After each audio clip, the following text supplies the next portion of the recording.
and I don't think it was my strong point when I finished the last series, and in between then and now, that hasn't been a point that I've sharpened with the sharpener of knowledge. And so I'm sort of going into it almost as if I'd walked off from the last series, but along the way having forgotten many of the things I learned. Hi Mike. Hello, how are you? Good, thank you. You're busy pulling something apart, obviously. Yes, this is how we recycle washing machines. Take all the different sorts of plastic and steel away from it. Oh, it's quite a delicate procedure. In some ways. How many parts do you reckon make up a washing machine? Roughly. Around probably 600 to 800 if you really got down to the nitty-gritty of the individual screw and tiny bits. Yeah, you can sort of screws and things like that.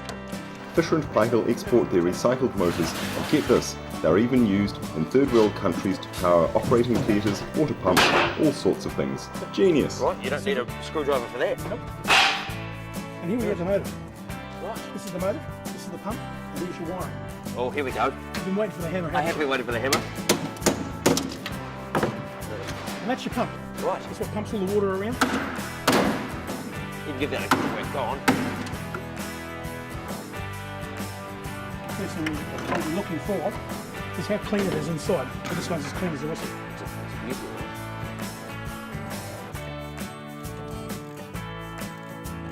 Easy backwards and forwards and it'll come out. So that's it there. And there you have it. The motor. Now, instead of all those machines being junked, they're getting a second life. And the man with the vision to make this happen, George. He pushed for this plant 15 years ago. Nice work, George. So this is essentially just a motor out of a washing machine? Correct. Yes, correct. that's it's quite been simple. converted into a generator. Yep. Now we've got new technology that's Oh, a yes. new type bulb. That's, It's quite easy to turn. Almost no noticeable difference. No. And then we turn on the old type bulb. Come on. Right, that is a lot more difficult. I would say is.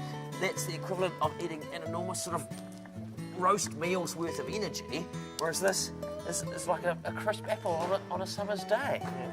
It's quite a long metaphorical bow that I've drawn, but that is astounding.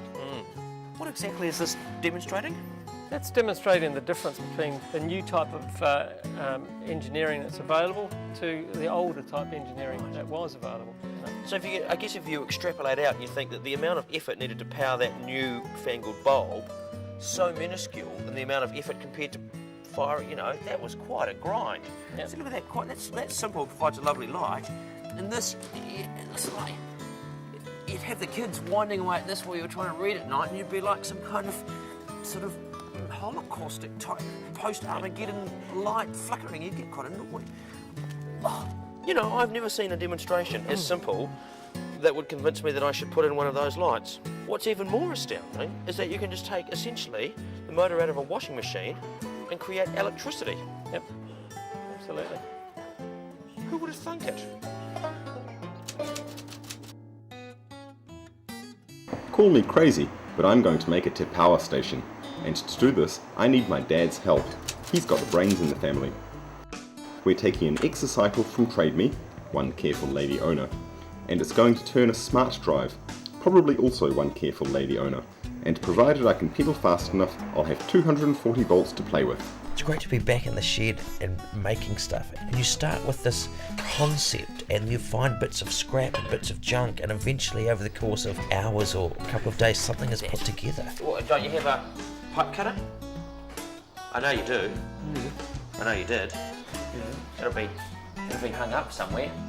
The great thing is you know that there is stuff in there, and it was just I needed a special tool. And I went, we should use this particular tool to do this job. And he went, oh, God, I haven't seen that for years. And for the first time, I think ever, we turned around and the tool was right there. That's unheard of. Normally you spend 10 minutes looking for it, then you give up and you use a different tool. Or occasionally you make a new tool. Don't you have some kind of machine that can do this? What's wrong with you? You're tired, Perhaps the most fascinating thing about the shed is that it's so full of parts to things that all have a purpose. But I think there's probably only one person in the world who knows what that purpose is, and that's him. So you've got square there. Yeah. This is a very, very complicated piece of machinery for something so simple. You're not simple. Thank you. And when you think about all of the stuff that's come out of that shed, and all of the stuff that came out of the shed before that. There's a lot of stuff that's been constructed in there, much of it with bits of scrap. I wish I knew a little bit more about electrical engineering. I want to know what would happen if I put a couple of wires straight onto those things and into a bulb. Would I be electrocuted? Well, your hair might stand up on end.